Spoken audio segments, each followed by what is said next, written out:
Hello বন্ধুরা, আজকে আমি অল্প তেল মশলার একটু মাংস রান্না করব। আজকে মাখার সময় ছিল না, তাই মাংসটা আমি মাখাতে পারিনি।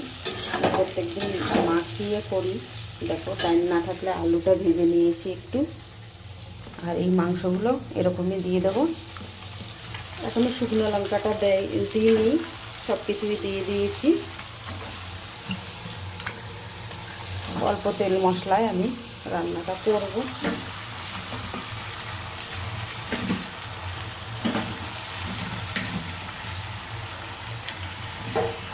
এক এক করে সব দিয়ে দিয়েছে। আর আমি একটা জিনিস করব, এটা আমার এক হাতে তো ফোনটা, তার জন্য আমি লেবুর রস দেবো। এই যে আমি ছেঁকে নেব, কেননা বিষ রয়েছে।